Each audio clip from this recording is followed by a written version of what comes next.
How's it going, everybody? This is Beat the Bush. This is the Lithineng 12-volt lithium iron phosphate battery in the 100 amp hour capacity version. The spec says it can handle up to 300 amps peak current, but it doesn't say how long it will do it for. I have a 3000 watt inverter here. I can push as much as 250 amps, and we can time to see how long this will last. It doesn't really limit it in terms of the amperage, but rather on the temperature of the internal BMS or the batteries. So when it supplies a lot of current and it starts getting too hot, then it shuts everything down. How fast it will do this depends on the electronics inside, how low a resistance they are, how good a controller it is, and also on the ambient temperature.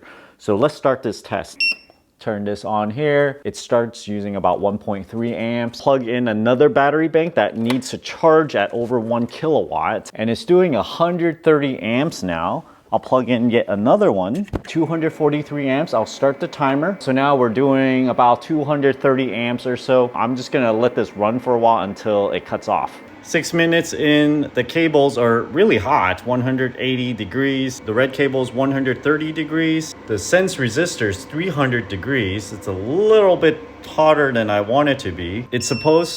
It was able to last about 6 minutes on this peak current usage, meaning that you can momentarily draw over 100 amps if you need to. Of course, that means that you need an inverter that can handle it. This is kind of useful if you know you're going to use it for a very brief moment of time. For example, if you want to connect a microwave to it and microwave something for like a minute or two, this battery can still do it. Charging at a nominal 20 amps, fully discharged voltage of around 11.2 volts, I was able to charge 105 amp hours into this battery. Discharging it at a full 97 amps for 97% of the capacity. Afterwards, I had to step down to around 57 amps because it pulled the voltage a little bit too low under really high currents. I was able to extract 106 amp hours of capacity. This being a 100 amp hour capacity battery, the capacity is fully verified.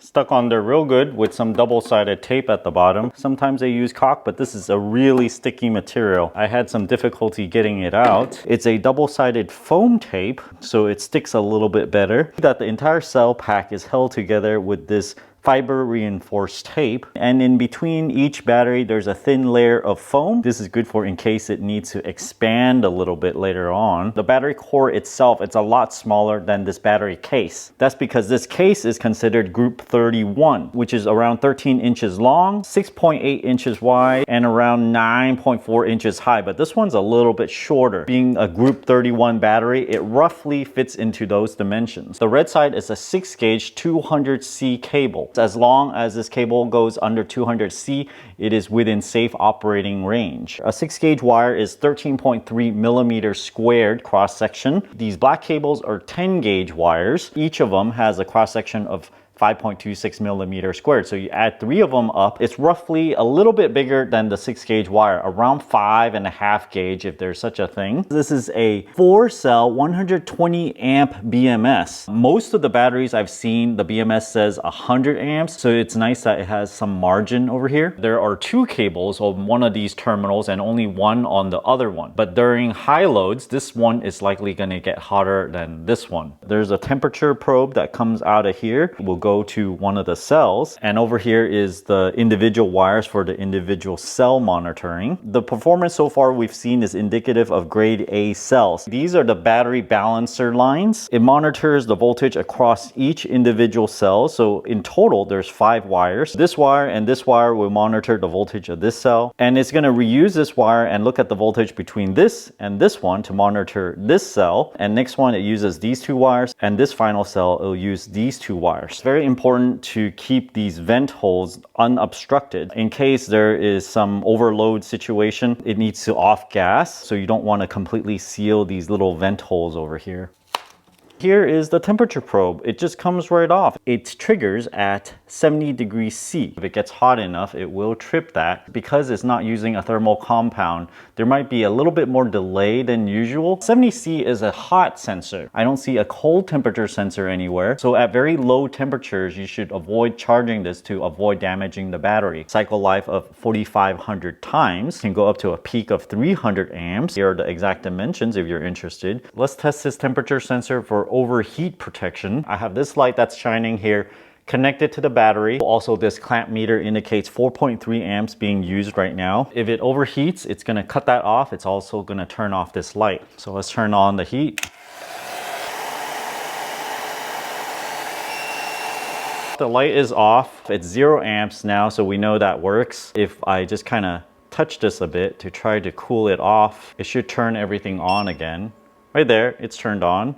1.3 amps, and the light comes back on. So temperature probe definitely works. There's also another temperature sensor for all the FETs. We can also think of this BMS as a big switch between the output of the negative terminal and the cell. So all these FETs over here can just cut itself off so that these 2 points are not connected. So it's kind of like a switch. And this temperature sensor will trigger this switch to turn on and off. Of course, there's a lot of FETs in here so that when you turn them on and you connect the input and output, there's very low resistance between there. That's so that when you pass like 100, 200 amps, it's not gonna create a lot of voltage drop between here and here. Because after all, you want the full voltage of the battery cell inside to appear at the output terminal. There is a fiberglass board right here. On top of the fiberglass board, there's this double-sided sticky foam thing that sticks the PC board on here, and the PC board is held down with these fiberglass tape. Overall, it meets my expectation, doing very well on the capacity test. 100 amps continuous current with no issues, 220 amps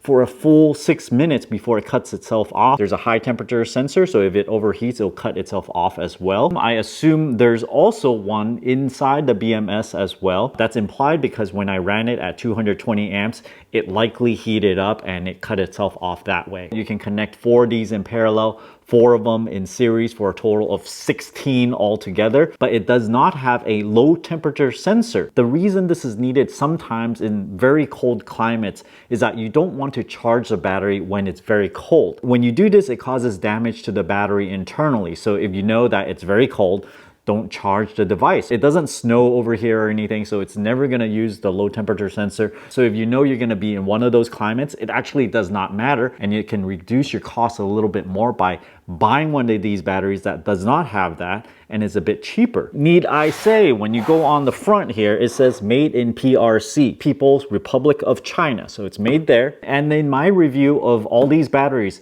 they don't all do over 100 amps gracefully. Some of them, if you just go over a little bit, like 110 amps, it'll cut itself off. So this one can handle a little bit more. If you guys are interested in this battery, check out my affiliate link down in the video description below. Thanks for watching this video. Until next time.